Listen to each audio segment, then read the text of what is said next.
Support comes from Missouri Forest Products Association, committed to sustainable and sound conservation of the state's forests, which support more than 41,000 Missouri jobs, resulting in a $10 billion industry.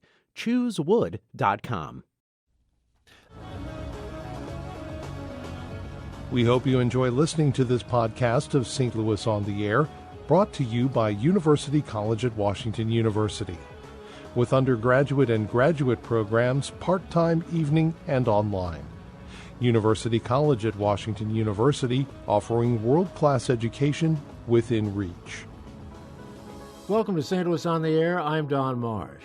That uppity theater company of St. Louis, in partnership with the University of Central Oklahoma, Moms Demand Action for Gun Sense in America, and Painting for Peace in Ferguson, is presenting an original production this week with a very specific anti-gun violence message. It's titled 26 Pebbles and is based on the aftermath of the Newtown, Connecticut shootings at the Sandy Hook Elementary School. 20 children aged 6 and 7 and 6 others adults were murdered there in 2012. With me to talk about 26 Pebbles are Joan Lipkin, artistic director with that uppity theater company. Carol Swartout Klein is the author of Painting for Peace in Ferguson. Repeat guests, I might add. Nice to see you both again. Thanks, Don. Joan, let me start with you. I was interested in the playwright and the interviews that he did and the way that he went about collecting material for this production. What can you tell me about that? Well, his name is Eric Ulolo, and he was touched by the story of what had happened in Sandy Hook, as were many of us. And about 6 months after the event, he went to Newtown because he wanted to bear witness and just be supportive. And much as the world came to Ferguson because people wanted to see what was going on. And they said, oh, if you come, we'll run you out of town because we're really tired of people coming. And he said, I just want to come. I just want to listen. I want to be supportive. And the people there really connected with him, and he began to do interviews. And much like the model of the Laramie Project by Tectonic Theater Company, which went to Wyoming in 1998 after Matthew Shepard was killed, this play is based on that kind of model. They did over 60 interviews. There are 6 characters, or I should say 6 actors that play multiple roles, and they tell the story of the town before, during, and after the event. I guess it's a real cathartic event for people who have gone through this to be able to talk about it. I think many people would not want to talk, but it's helpful to talk sometimes. I think we need to talk about the trauma that we have in our lives so that we don't feel isolated and so that we can have collective healing and collective support. But I think that a play like this is helpful not only for people who have literally experienced that, because that would be obviously a very small audience at that particular location, but something that it offers all of us as a culture, as a society. And it's a way to keep these stories alive. And I think it's a way to sensitize us because much like the story of Matthew Shepard, which has had thousands of productions, there are 80 just this year alone that are planned for North America. It's been translated into, I think, 13 or 14 languages. It helped to sensitize many people about homophobia, about violence, and maybe change their worldview. And so my hope is that a play like this can help us to find some sort of healing, but also to take action. I want to come back to that point, but Carol, I'd like to turn to you. I might have the timetable wrong. Have you been to Newtown, or are you preparing to go? I'm not quite certain of that. I'm preparing to go next week, and I think that, just to echo what Joan has been saying, throughout human history, we have always learned through stories. And I just think that it is a telling serendipity that, the story of Newtown through that uppity theater company is coming to St. Louis this week. And then I was invited, the book was selected by the Vicky Soto Memorial Fund. Mm-hmm. Vicky Soto was one of the first grade teachers who was killed at Sandy Hook. The Painting for Peace in Painting Ferguson, for Peace in Ferguson book, book, yes. And it is, what they do is they bought 3,700 books that are being shared with every elementary child in her hometown, which is actually right down the street from Newtown in Stratford. And as a part of that, I said, well, would you be interested in seeing some of the murals that were up in Ferguson? And yes, they were very interested. So there's an exhibit of about a dozen of the murals, and it's the first time that they have ever been seen outside of the St. Louis area. We should remind people that's what your book is all about. It's about the art that was created following the events in Ferguson in 2014. Right. And I think it's really, the touchstone here, the thread between the two, because they're obviously very different events. Mm. But the touchstone is the community and the resilience. And really both stories are about what's next. Mm-hmm. And how do we as individuals become empowered to take action to make our communities safer and for all the residents. We say that, and this question to both of you. Joan, you had pointed out this is your third anti-gun violence production. We keep having conversations and productions and the kinds of things that we're talking about here, but these things keep happening. I mean, nothing has changed. Or has it? Do you see either of you see any sense of change? Yes, I do think that there is change, and I do want to acknowledge that this is my third production. We co-produced Every 28 Hours, which was about extrajudicial violence against people of color, and then a year ago we did After Orlando, which was about the aftermath of the massacre at the Pulse nightclub in Orlando, Florida. But here is what is different. And actually, it's interesting, Don, because we agreed to do this production before Parkland happened, is that the youth have gotten involved in a way that we haven't seen it before. And so this is going to be a youth-driven movement, and they are going to take up the mantle where we have not been successful. Last night, I went to an incredible gathering at Cardinal Ritter School, which was the March for Our Lives Road to Change tour that had representatives from Parkland, including David Hogg, and also people who had been on the ground in Ferguson. And there were maybe three adults on the panel, Cori Bush, who's running for office, and Mama Cat, who is a very beloved activist and who feeds people. But essentially, this was a youth-driven event. The youths moderated it. They ran the event. They were predominant on the panel.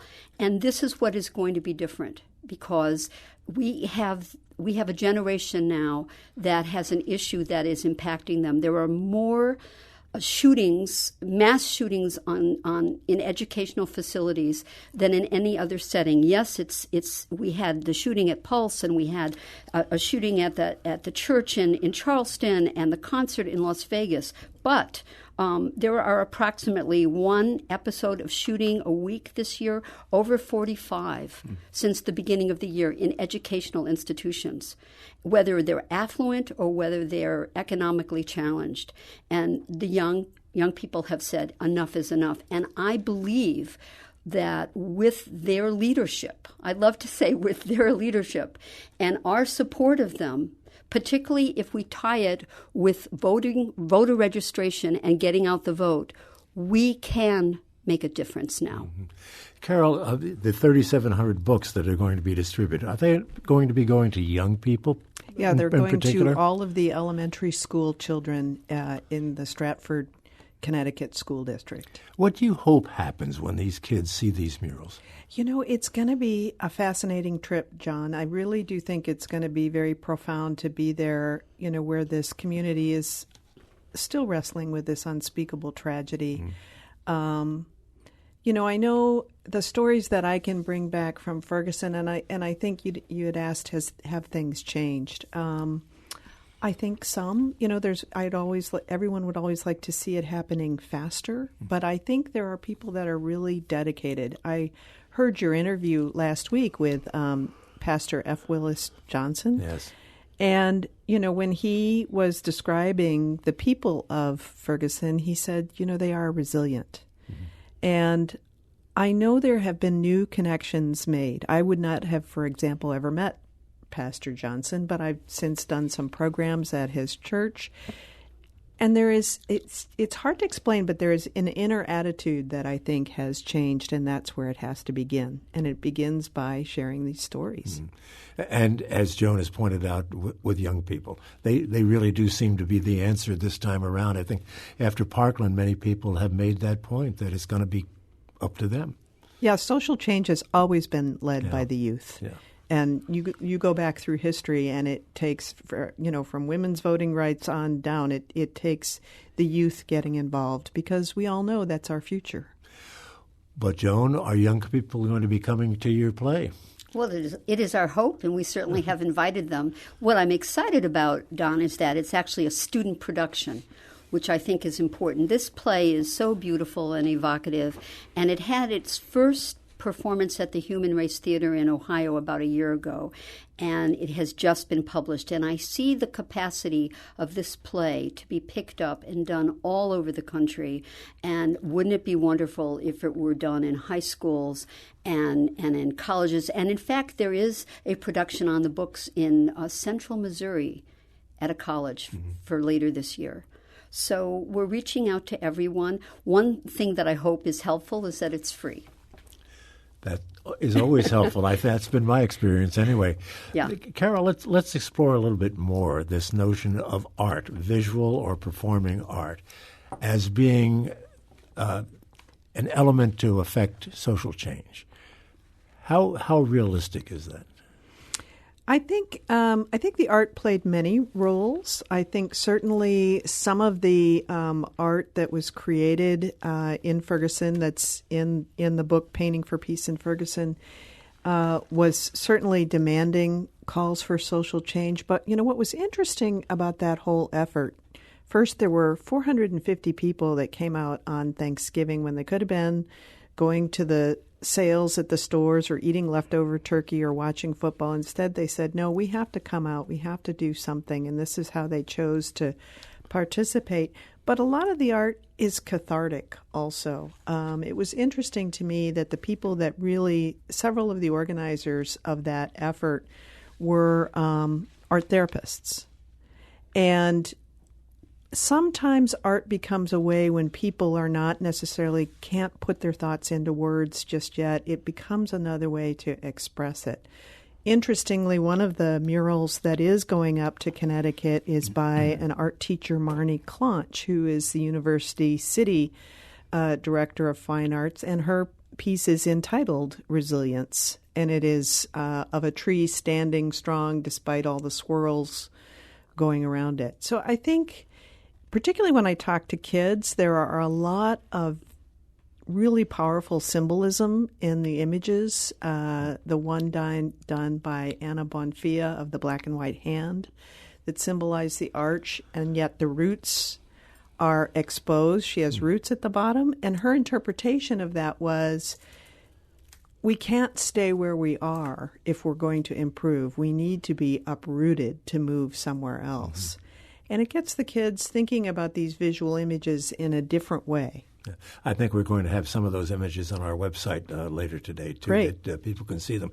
We have a caller who wants to get into the conversation. It's Bill calling from St. Louis. Let's bring him in. Bill, you're on the air. Go ahead. What a great show. That's not unusual for you. Thank you. So, about gun violence and other violence, changes in gun laws are important, but we all agree, Republicans and Democrats, they're not enough. We need the mental health piece also. And in my opinion, the hotlines we have aren't working, obviously. We need public service announcements regularly, 24/7 for the rest of our lives, asking people before they hurt themselves or others to come in from the cold and let us help them, that we care about them, that it's not their fault they're in pain, and that others have been there too. And I don't think we'll get them all, but we'll get a whole bunch just out of the gate. People are good at heart, and no one wants to hurt themselves or others if they're given options. And we need to hardwire them to ask for help before they hurt somebody. And we're obviously not doing it. The public service announcements would be free. Production would be free. You'd need the mental health services to back it up when they call, and you'd need staffing. But I wish more people were talking about reaching out to people, and a radio show once in a while is nice, but it wouldn't get nearly as many people as if they heard it every day on the radio and saw it every day on TV. And I'm advocating for that, and I hope others will too. Bill, thanks for your thoughts on that. Joan, that's exactly what you're doing. Carol, that's exactly what you're doing. Right. Yeah.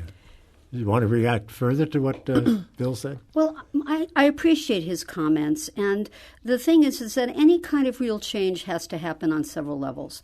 It has to happen in terms of cultural representation, and that's where the arts comes in. And it also is important in terms of education as well as legislation. I think that we can agree that the Second Amendment is going to stand, and I am not anti-Second Amendment. What I am advocating for is gun sense advocacy, so that we keep guns away from people who shouldn't have them, and we keep them out of sensitive places, and we have a strong background check system. We don't allow guns for domestic abusers and violent felons, and that we ensure proper storage.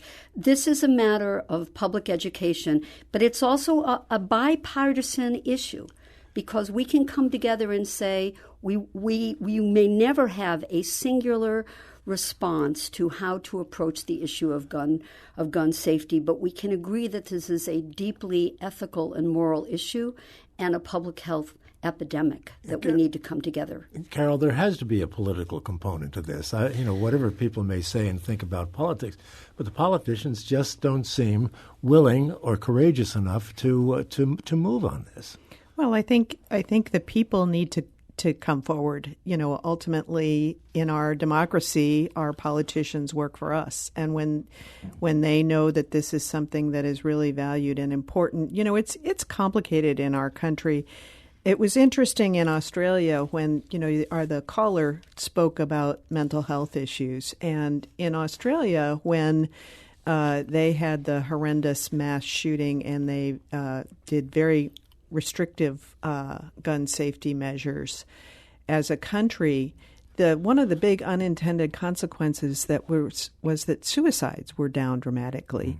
And that's still one of the leading causes of death in this country from, easy access to guns. So it's not necessarily, these crimes of passion and violence. There is a mental health component. I think we have to be very holistic. I wish we could go back to the days when there were the ad council ads like, this is your brain on drugs, or a mind is a terrible thing to waste. But, our media has become so fractured with social media and every other way that people get their news. I'm not sure you can do one single campaign and make a difference. But that doesn't mean we can't give up. To that point, Joan, I watch the local news every evening on television. The first 10 minutes invariably is gun violence related, and, shooting after shooting after shooting. It's news, I suppose, but I wonder if constant exposure to that isn't part of the problem. Yeah, I think on some level, unless it is in our own backyard, we become inured to this. But one of the things that was so beautiful about this event yesterday, the March for Our Lives Road to Change tour, was that it was a very diverse gathering, racially, ethnically, also in terms of age. And one of the messages that came out was, we are each other's neighbor, and that there is no hiding from this for anybody, so that we need to have each other's back. We need to work together. But these young people, these students, who is just graduating, they're graduating from high school, they're seniors, they said that it was really important for people to vote, and to vote for people who take no money from the NRA, so that we can increase the number of elected officials in the state and federal offices who will then push for gun safety laws. These young people are understanding that connection. We only have a little more than a minute left. Carol, what do you expect to find in Newtown? I'm really open to the experience. I would imagine that there will be surprisingly quite a lot of similarities to what the community of Ferguson is going through as it continues to sort of come 5 years hence from trauma in that community. Yeah.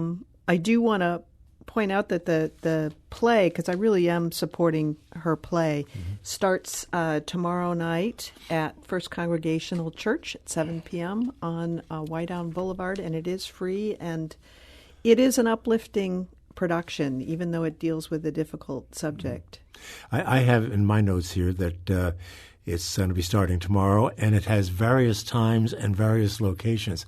If you can give us those times and locations before you leave, we'll make sure that they're on our website. That would be my pleasure, and I think it's beautiful that we're doing this at a library, but also at communities of faith. It's a new audience. It's a way for people to be involved. I'm interested in expanding audiences and making opportunities. We will be having also a conversation with Moms Demand Action available after each show, as well as a visit with the cast to talk about what their experience was as young people making this piece. Well, I hope you have a great turnout for all of the productions, and thank you so much, Joan Lipkin, for being with us, and Carol Swartout Klein. Congratulations to you on the success of your book and the fact that it's being used in the way it's being used in a place like Newtown. Thank you. Thank you both for being with us. Thank you, Don. Archive versions of past St. Louis On the Air programs available for download or podcast at stlpublicradio.org/stlonair. St. Louis On the Air is a production of St. Louis Public Radio, 90.7 KWMU. Thank you for listening. I'm Don Marsh.